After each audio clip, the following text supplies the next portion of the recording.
Hola amigos, estamos aquí en la Universidad de Playa Ancha, Facultad de Ingeniería.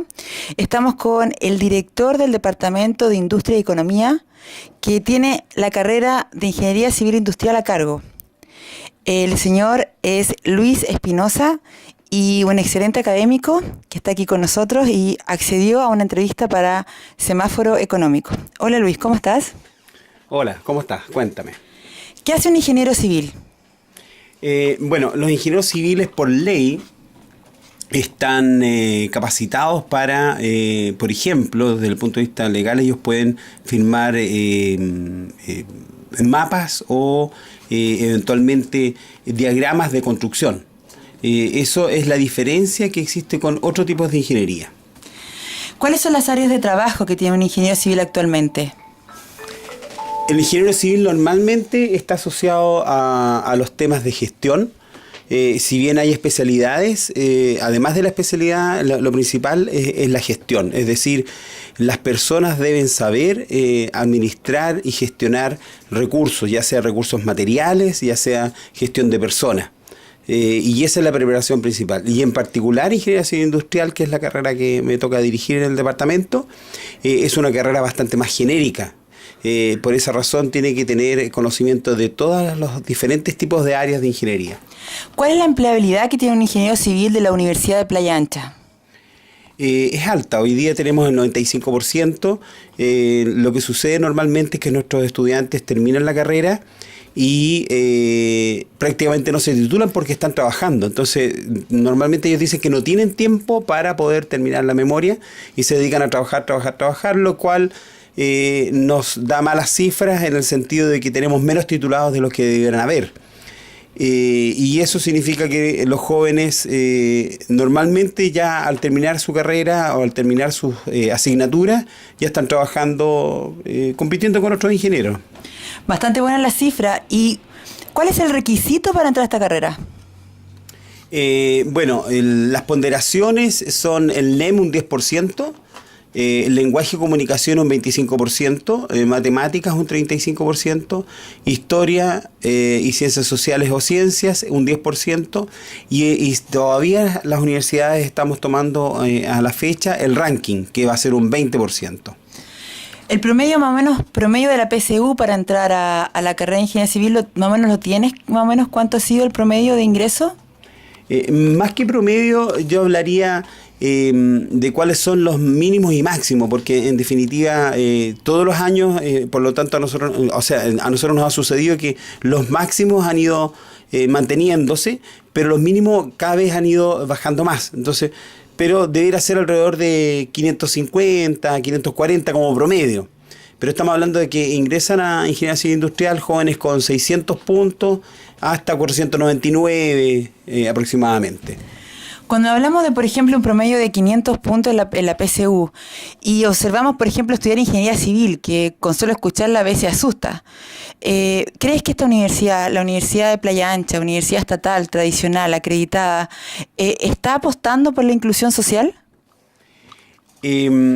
Cuando yo te comento el tema de que cada vez tenemos puntajes más bajos, es la realidad que está sucediendo con este tipo de universidades, en el sentido de que hay otro tipo de ofertas que eventualmente las personas, justamente por el grado de dificultad, creen que va a ser más fácil en otro tipo de universidades e incluso en otro tipo de carreras.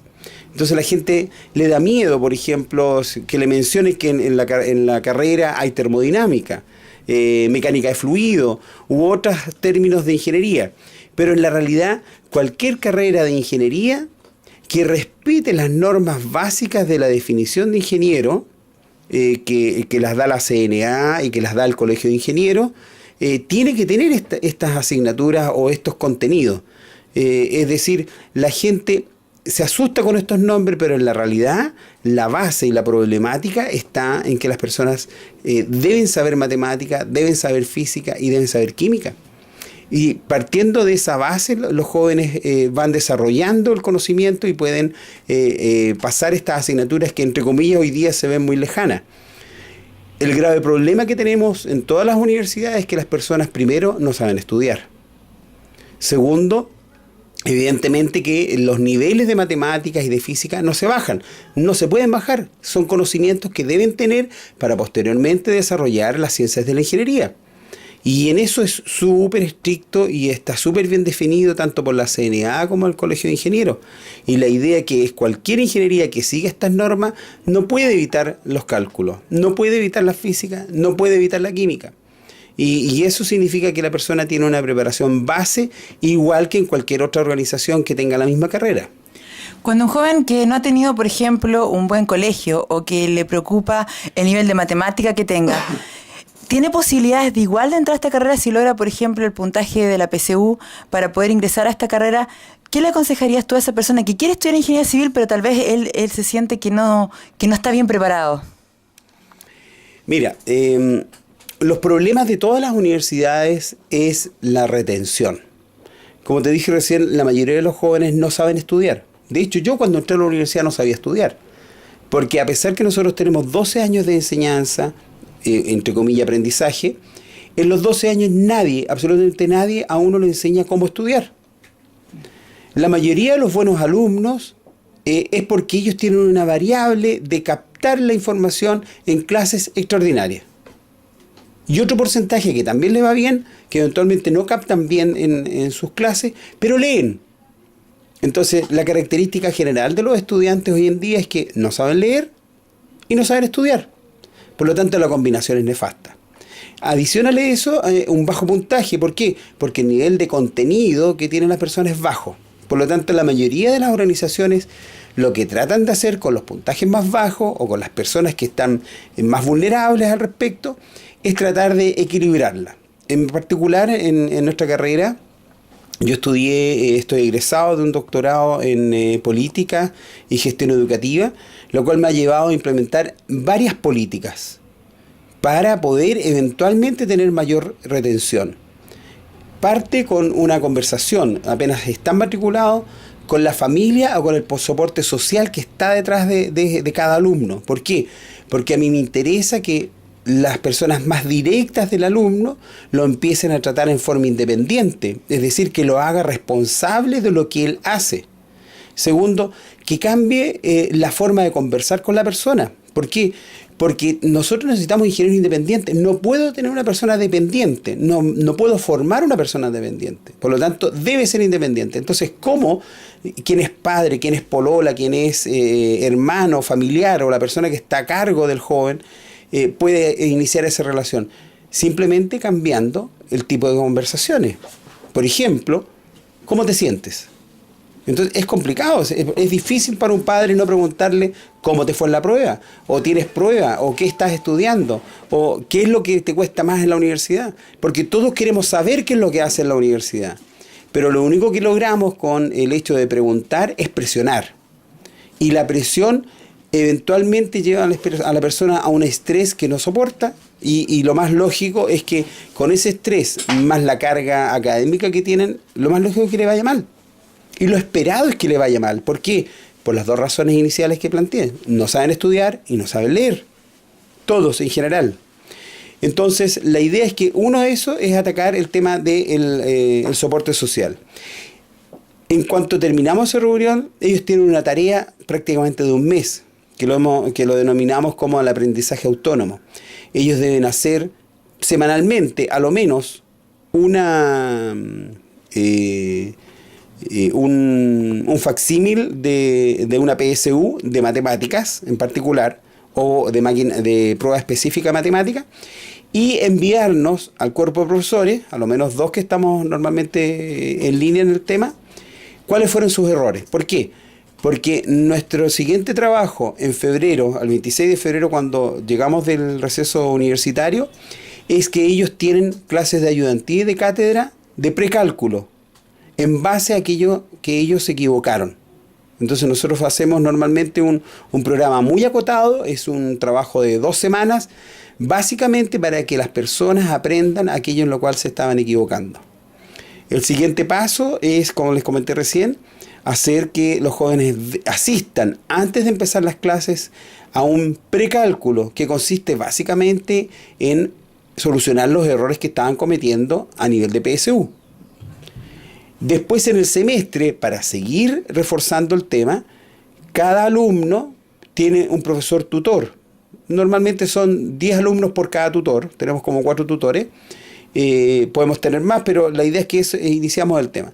Los jóvenes lo usan muy poco. En el semestre yo he atendido a dos personas.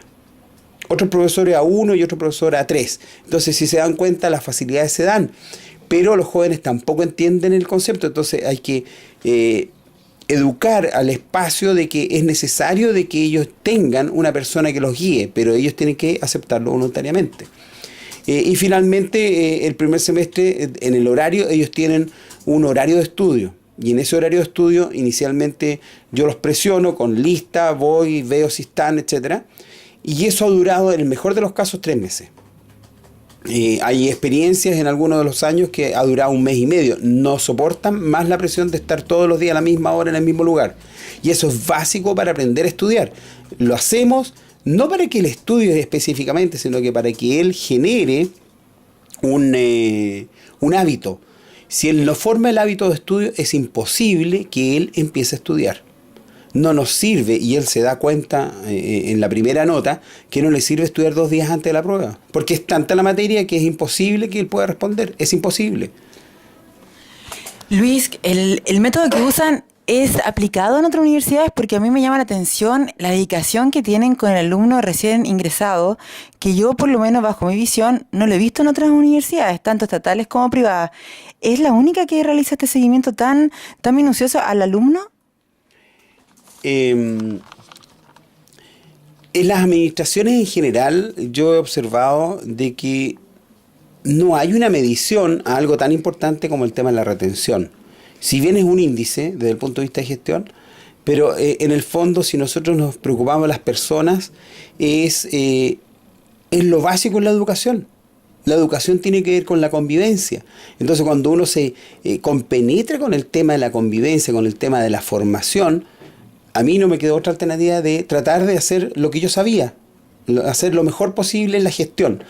Y es una cantidad enorme de recursos. Yo creo que ninguna empresa con 2 dedos de frente va a estar invirtiendo la cantidad de horas hombre que hemos invertido nosotros.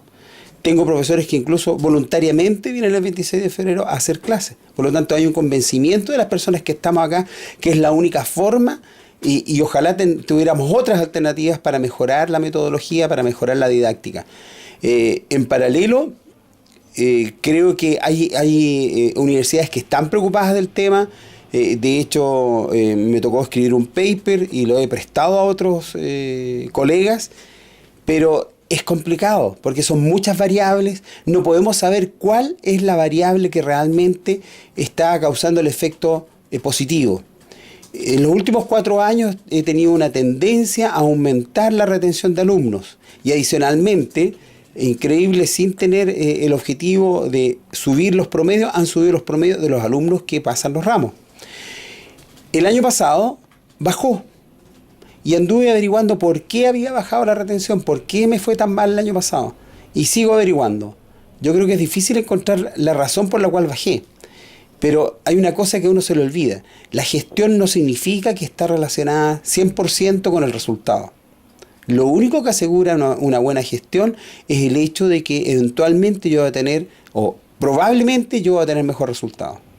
Si yo comparo con otras carreras, en ninguna otra carrera se da una tendencia de 3 años seguidos de ir mejorando la retención. Es todo lo contrario, incluso es una retención errática, sube, baja, sube, depende del año. Entonces eso quiere decir que nadie hace gestión respecto a la retención. Porque es muy caro. Ninguna empresa se le va a ocurrir contratar horas hombres para, preocúpese de la retención. Entonces tiene que haber una preocupación personalizada y es lo que nos ha ocurrido acá. Nos juntamos en Ingeniería Civil Industrial un grupo de personas que realmente nos importa y estamos recibiendo a todas las personas y les orientamos a que esto es posible desarrollarlo para cualquier persona. El tema es que hay que invertir tiempo. Los profesores invierten tiempo y por esa misma razón eventualmente muchos alumnos sí están invirtiendo tiempo y se están quedando. Tenemos alumnos que han estado, por ejemplo, con las ganas de irse a estudiar a otra universidad y se han vuelto. Y han dicho, es una universidad muy impersonal, los profesores no nos reciben en su oficina. Entonces, se dan cuenta que las otras universidades, no menciono ninguna porque no es la idea, pero hay un grupo importante de universidades que no tienen una relación entre personas, entre el profesor y el alumno. Entonces, hay una relación jerárquica, profesor-alumno, pero no una relación entre personas. Cuando las personas que quieran postular a esta carrera no tienen que sentir el miedo a postular porque van a estar acompañados y van a tener un seguimiento individual. Eso es más o menos lo que yo entendí.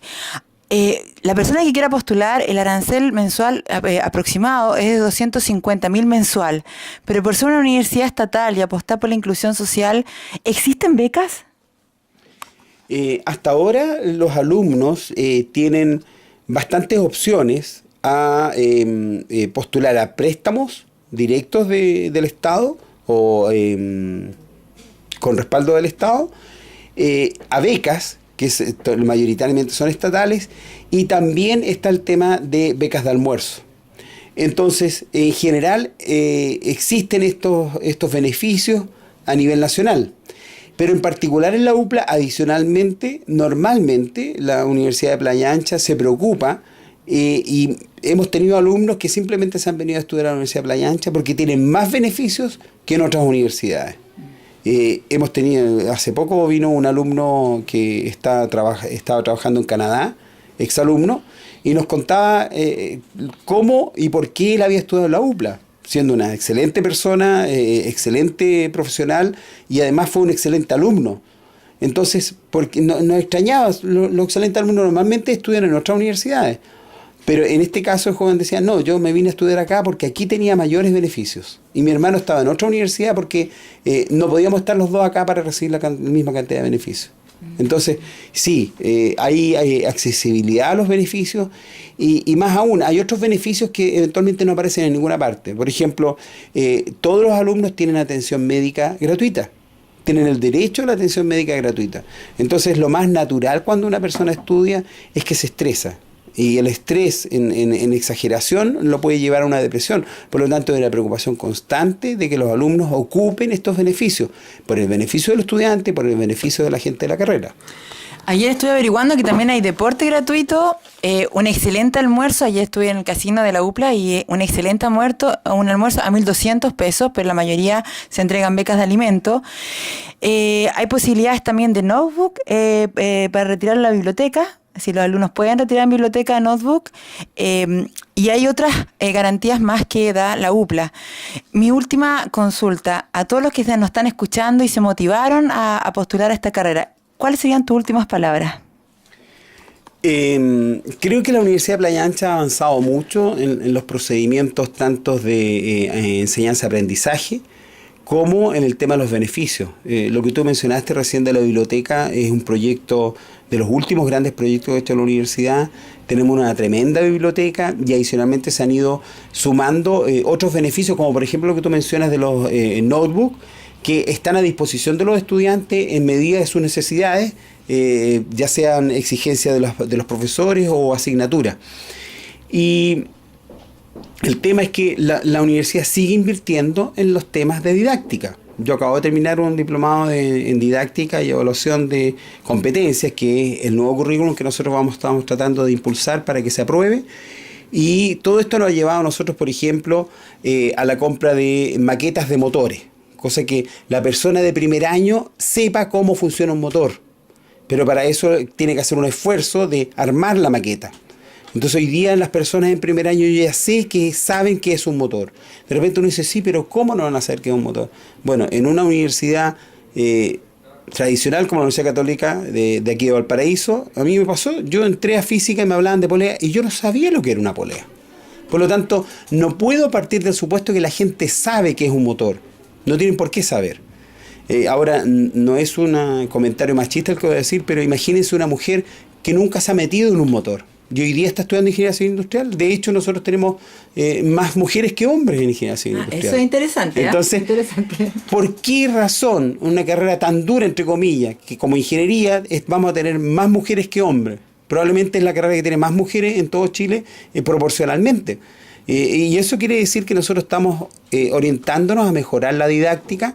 Del mismo modo, ya a esta altura, en el segundo año, cuando están tomando programación en computación, compramos unos robots, cosa que después que ellos terminen de aprender la programación, programen el robot. Y ya lo estaban armando y lo están programando.